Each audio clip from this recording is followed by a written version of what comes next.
Moi!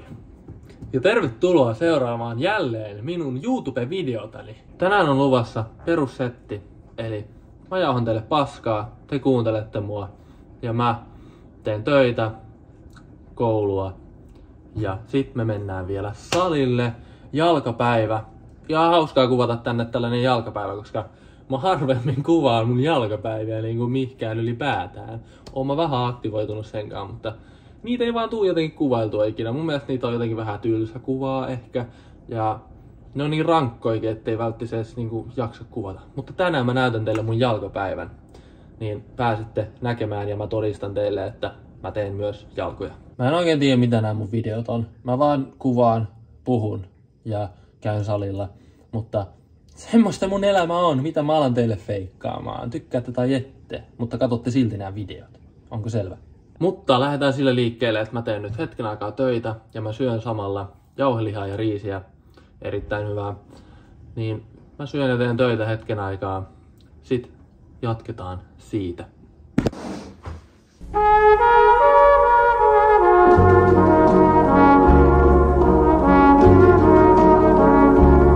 No niin, vihdoin sain hommat pakettiin tältä päivää töiden osalta. Ja meni taas vähän myöhälle. Kello on nyt about 8:30 jo illalla. Tulee taas aika myöhäinen sali, mutta se ei sinänsä haittaa, koska mä saan sit ainakin kuvattua paremmin, kun siellä ei ole niin paljon porukkaa sitten hääräämässä, niin saa rauhassa kuvata. Ja mä tykkään iltatreeneistä muutenkin. En nyt ihan näin myöhäisistä, mutta on näissäkin oma fiiliksensä. Mutta joo, mä ajattelin nyt vähän rupatella teidän kanssa mun natutaustasta. Multa kysytään tosi paljon, että onko mä natu, ja tulee paljon kommenttia tuolla TikTokissa ja IG:ssä ja jopa niinku privaviesteillä mulle laitetaan viestiä, että käytät roinaa ja kaikkea tuommoista. Mä tiedän, että osa noista on kyllä niinku provosointia ja osa on läppää, mutta kyllä myös niinku tosi moni epäilee, että mä käyttäisin jotain tai on epävarma siitä, että onko mä natu tai en. Niin mä nyt ajattelin kertoa teille totuuden ja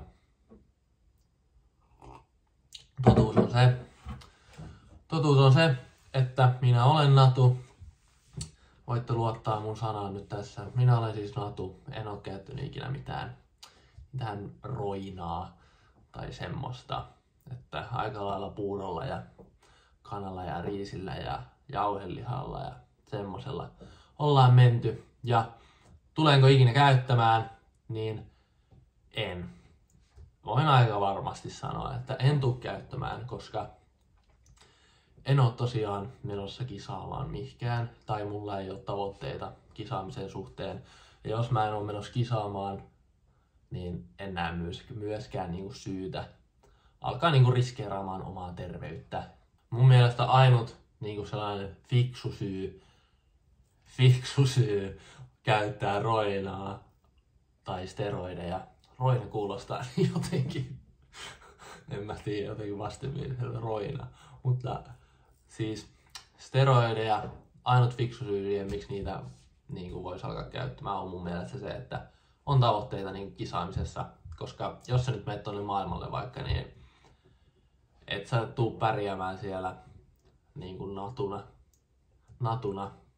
Tai ainakaan hirveän moni ei tuu pärjäämään, koska siellä nimenomaan käytetään just niissä vaikka ei-testatuissa sarjoissa jne. Mutta joo, se on niinku ainut hyvä syy mun mielestä alkaa käyttämään, jos on tavoitteita sen suhteen. Mutta muutenhan se on vaan semmoista, on vähän niinku terveyden riskeeraamista. Natuna sulla on niinku todella korkea potentiaali, mitä sä voit niinku saavuttaa myös natuna. Se vaan vaatii pitkäjänteisyyttä ja kovaa työtä, mutta kun ainakin itselle riittää sellainen natukunto, että mä oon ihan tyytyväinen, mitä natuna niin kun mä pystyn vaikka saavuttaa. Isoin syy siihen varmaan, miksi luullaan, että mä käyttäisin jotain, on mun olkapäät. Koska mulla on sillä aika niin kun pyöreät ja hyvänmuotoiset ja massiiviset olkapäät. Ne on niin kun mun vahvuus koko kropassa. Mutta se on, niin kuin, meillä on vain niin sellaiset geenit meidän perheessä aika lailla, koska esimerkiksi mun veljellä, no molemmilla veljillä, nekin käy kanssa salilla, niin niillä on kans isot olkapäät. Niin se on vaan niinku meidän geeneissä. Mä edes niinku treenaan mitenkään erityisen paljon niitä. Eli ihan perus 2 kertaa viikossa teen pari liikettä joka treenissä, niinku, joka olkapäätreenissä pari liikettä niinku olkapäille ja se on sit siinä. Eli en treenaa edes mitenkään erityisen paljon. Mutta tällaiset geenit on vaan nyt suotu. Ja en mä sillä valita, mä tykkään, että mulla on isot olkapäät. Ne on ihan siistit mun mielestä. Niin en valita. Mutta se on varmaan niinku se isoin syy, miksi epäillään, että mä käyttäisin jotain. Geeneillähän on todella iso vaikutus, miltä näyttää, miltä lihakset näyttää ja miten sun kroppaan vaikka ottaa vastaan lihasta. Ja ne geeneillä on niinku tosi iso vaikutus tässä lajissa, mutta välillä mun mielestä siihen nojaudutaan vähän liikaa, että joo, sulla on niin hyvät geenit, sulla on niin hyvät geenit. Mutta kun onhan se totta, että geenit vaikuttaa todella paljon, mutta sillä nyt ei vaan voi mitään. Kaikki ihmiset saa ne kortit, mitä saa, ja niillä on sitten vaan pelattava. Ja mun mielestä siihen nojaudutaan liikaa siihen geeneihin, että vaikka sitten luovutetaan niin kuin salin suhteen, että no en mä voi tuommoista saavuttaa näillä geeneillä. Mutta kun sitä ei mun mielestä pidä ajatella silleen, vaan kaikki asiat elämässä pitää ajatella silleen, että mihin mulla itellä on mahdollisuus mun korteilla, eikä niinku aleta vertailemaan muita, että tolla on tota ja tolla on toi ja mulla ei oo tota ja niin ja niin. Niin pitää niinku keskittyä tavallaan itteensä, koska ja mitä itellä on. Koska sä voit kuitenkin saavuttaa sen sun oman parhaan potentiaalin just treenaamalla ja syömällä hyvin. Niin sä voit saavuttaa sun oman sen potentiaalin ja kasvattaa semmoisen kropan, minkälaisen sä saat. Että ei se niin ole, että kun sä treenaat ja syöt kovaa, että mikään ei muutu. Se nyt ei vaan mene niin. Kyllä jotain tulee muuttumaan, jos sä oikeasti panostat tähän hommaan. Niin mun mielestä sitä on niinku turha miettiä sillä tavalla. Kyllähän se voi ärsyttää vaikka jos kaverilla on paremmat geenit, mutta sille ei vaan yksinkertaisesti maha mitään. Sille ei vaan maha mitään. Niin. Kaikilla on omat geenit, kaikilla on oma tahti tekemisessä ja ei pidä verrata itseään muihin.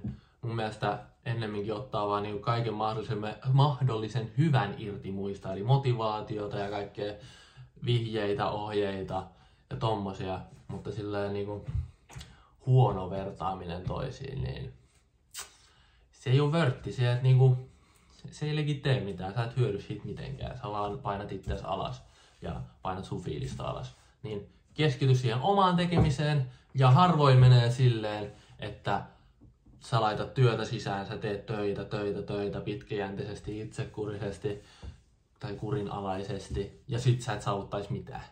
Ei, niin se ei mene. Aina voi saavuttaa oman potentiaalin ja pitää pelata niillä korteilla, mitä itsellä on.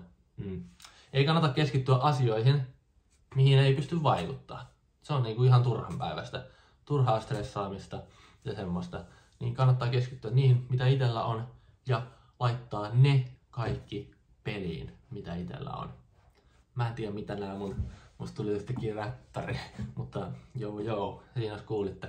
Mutta joo, yhteenvetona olen natu ja en ala käyttämään steroideja. Ja siinä aika lailla kaikki. Mutta nyt mä tosiaan syön sellaisen pikku PVO-annoksen puuroa ja sit lähdetään tekemään ne jalat.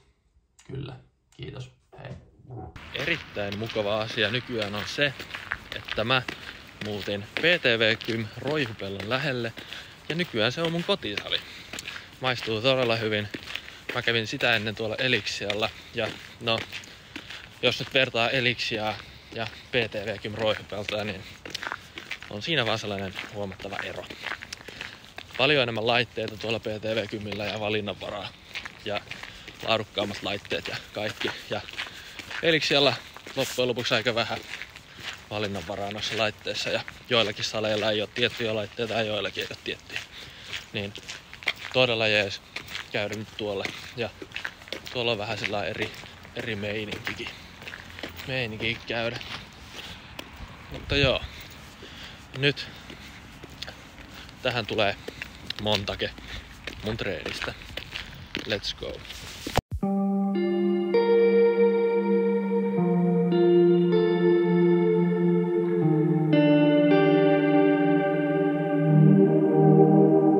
Left a mark on my soul.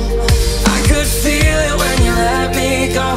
See your face lost in the crowd. Stop myself from reaching out. This just seems out of control. Told myself I wouldn't let you close, and now you're always in my dreams. I can't live in make-believe. Time will tell. Who am I to say that the memory won't fade? Trapped in hell, could I see someone else? Time will tell. Who am I to say that the memory won't fade? Trapped in hell, could I see someone else? I made you a place in my world. You promised you would do the same with yours, but all you ever did was compromise yourself and mine. And now you're begging me to take you back. Put me through hell, and once you've been through that, I lost my faith and there's no turning back. So walk away, 'cause I'm not looking back. Yeah! Time will tell. Who am I to say that the memory won't fade? Trapped in hell, could I see someone else? Time will tell. Who am I to say that the memory won't fade? Trapped in hell, could I see someone else? Someone else, yeah. Could I see someone? Could I see someone else? Kinda feels like you're punishing me. Oh, I'm tongue-tied and I wish I could breathe. No, I didn't think it would be my story to write. Kinda feels like you're punishing me. Oh, I'm tongue-tied and I wish I could breathe. No, I didn't think it would be my story to write. Be my story to write. Time will tell. Who am I to say that the memory won't fade? Trapped in hell, could I see someone else? Time will tell. Who am I to say that the memory won't fade? Trapped in hell. Kiitti jos katsoit videon. Jätä like ja tilaa kanava, niin me nähdään ensi kerralla. Moro!